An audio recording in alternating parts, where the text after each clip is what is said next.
भारत के परिप्रेक्ष्य में एक आइडियल नागरिक आप किसे कहेंगे? क्या होना चाहिए, हमें किस तरह का होना चाहिए?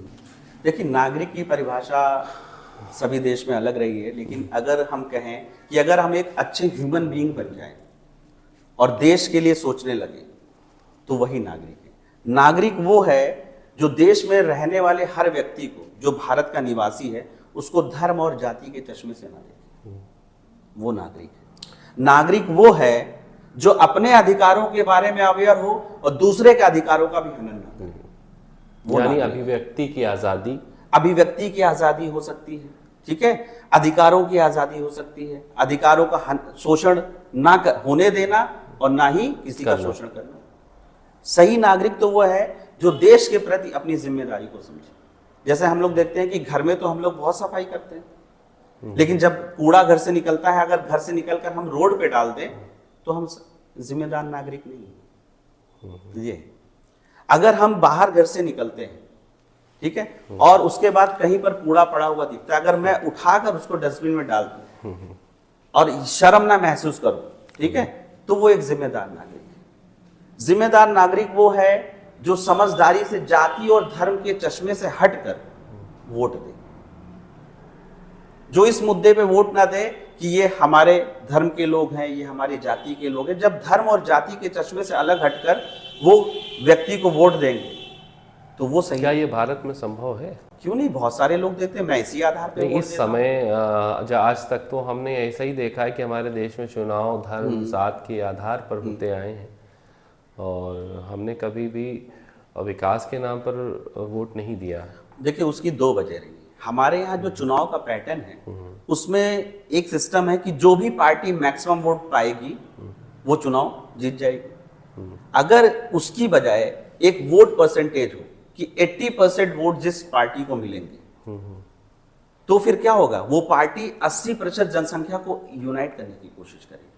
तो कहीं ना कहीं हमारी जो चुनाव प्रणाली है उसमें जब परिवर्तन होगा, उसमें परिवर्तन ये हो कि जो मैक्सिमम वोट पाए वो ना जीते, एक परसेंटेज डिसाइड कर दिया जाए कि 80% वोटिंग जिस पार्टी को जाएगी, या 90% कर दिया जाए, या 70% कर दिया जाए, वही पार्टी जीतेगी। तो वो पार्टी फिर लोगों को डिवाइड करके नहीं चुनाव जीतने की कोशिश करेगी, लोगों को यूनाइट करके चुनाव जीतने। अच्छा, एक बात कही गई थी आज़ादी के पहले कि भारत अभी डेमोक्रेसी के लिए मैच्योर नहीं है। इससे कहाँ तक आप सहमत हैं? डेमोक्रेसी के लिए मैच्योर मतलब यानी कि ये मानना ये था लोगों का कि जब राजतंत्र होता है तो एक व्यक्ति होता है जिसके पास सारी पावर होती है और वो समझदारी से चीज़ों को मैनेज करता है, सारी समस्याओं का समाधान करता है। लोकतंत्र में बहुत सारे लोग मिलकर के एक व्यक्ति को चुनते हैं, तो उनका चुनाव गलत भी हो सकता है। और यही इसकी कुछ झलक हमें देखने को मिली कुछ ही सालों में, भारत की आज़ादी के तुरंत बाद, और आज तक हम देख रहे हैं कि धर्म और जात के नाम पर चुनाव हो रहे हैं हमारे यहाँ। ये इमेच्योरिटी नहीं इससे दिखाई पड़ती है कि हमारी जनता, हमारा समाज अभी लोकतंत्र के लिए मैच्योर नहीं था। शायद यहाँ राजशाही होती और ऐसा कुछ सिस्टम होता जो हमारे यहाँ रशिया और चाइना और इस टाइप के देशों में है, जहाँ पर पूरी पावर जो है कुछ ही लोगों के हाथ में होती है और वो जनता की वहाँ कुछ सुनवाई नहीं होती। वहाँ देश के हित में जो होता है वो किया जाता है। तो इस बात में कहाँ तक दम है? देखिए, जहाँ तक बात करी जाए कि हमारी जनता लोकतंत्र के लिए तैयार नहीं थी, तो ऐसा नहीं था। अगर हमारी जनता लोकतंत्र के लिए तैयार ना होती तो हम आज़ादी की लड़ाई न लड़ पाते। नहीं, लड़ाई लड़ना एक अलग चीज़ है, वो तो हमारे यहाँ जो है राष्ट्रवाद की वो एक जला दी गई लॉ और सब ने अपनी जाने। राष्ट्रवाद की लॉ आई किसी लिए? लोकतंत्र के लिए। आप ये सोचिए, अंग्रेज हमारे हम आज़ादी से पहले हम दूसरों के गुलाम थे। नहीं, बता रहे हैं ना, आज़ादी से पहले हम दूसरों के गुलाम थे, लेकिन उन्होंने डेमोक्रेसी हमारे यहाँ दिखाने की कोशिश। हमें 1858 के एक्ट से क्या दिया कि अब आप जो हैं इंग्लैंड की जनता है, इसीलिए तो हमको जब नागरिकता वहां की मिल गई तभी तो हम वहां के चुनाव लड़ सके। वहां की संसद में बैठे कुछ लोग भारतीय लोग, कहाँ से? वरना पासपोर्ट वीजा की जरूरत ना पड़े। अभी आज हम अगर इंग्लैंड का संसद का चुनाव लड़ना चाहे कि हम लड़ सकते हैं? नहीं लड़ सकते। ये है। और लोकतंत्र जो है वो विकसित होता है, कहीं ना कहीं से तो शुरुआत करनी पड़ेगी। ऐसा थोड़ी नहीं है कि हम सारे लोग पढ़ लिख जाएंगे, सब लोग जब सक्षम हो जाएंगे तो जब पढ़ाई लिखाई बढ़ना शुरू होती है, शिक्षा आनी शुरू होती है, तभी तो तानाशाह के खिलाफ लोग खड़े होते हैं। लोकतंत्र की शुरुआत ही वहीं से होती है।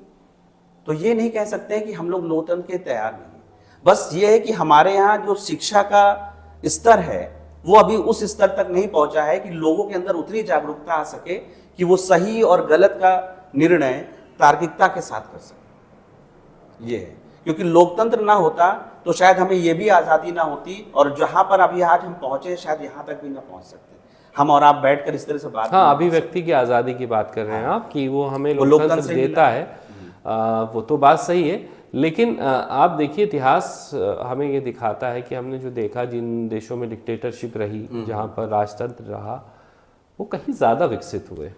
देखिए अगर इसकी बात करते हैं तो अमेरिका को देख लीजिए जी, अमेरिका में डेमोक्रेसी है, डिक्टेटरशिप नहीं है, तो क्या वो विकसित नहीं है?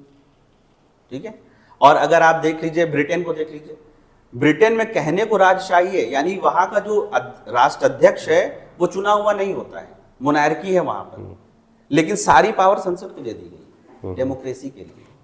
वरना चाहते तो जैसे पहले राजा वहां पर डिसीजन लेते थे, तो वहां पर देखिए आज तक उस डेमोक्रेसी को लाया गया, लेकिन राजतंत्र को भी बनाकर रखा गया, केवल लेकिन नॉमिनल है। यानी वहां पर जो है एक ही वंश के लोग, एक ही परिवार के लोग आज भी हैं, लेकिन सारी पावर संसद के पास है। तो लोकतंत्र इधर भी जरूरी था, वहां पर उन्होंने हटाया और आज एक विकसित देश बन गया। तो ये ऐसा नहीं है, लोकतंत्र की ओर हम लोग धीरे धीरे अग्रसर हो रहे हैं। जैसे जैसे लोग आज हम और आप इस तरह के विचारशील जो बातें कर रहे हैं, विचारों को रख रहे हैं, ये कहीं ना कहीं लोकतंत्र की ओर जा रहे हैं। हम लोग तो डिसाइड। तो मतलब आपका मानना है कि वो ये जो बात कही गई ये गलत थी कि हम नहीं, गलत नहीं। हाँ। लेकिन लोकतंत्र कहीं ना कहीं से तो उसका विकास शुरू, वी वर नॉट मैच्योर। सीधे आप लोकतंत्र को कहीं पर थोप नहीं सकते हैं, और लोकतंत्र की सारी खूबियां एक साथ नहीं आएंगी, वो धीरे धीरे विकसित होती है। ये सबसे बड़ी चीज है। अच्छा, चलिए सुमेश सर, आपसे बात करके बहुत अच्छा लगा, बहुत सारा ज्ञान मिला हम लोगों को, और टाइम भी काफ़ी हम लोग ले चुके हैं। इसके बाद हम लोग इसको यहीं पर ख़त्म करेंगे।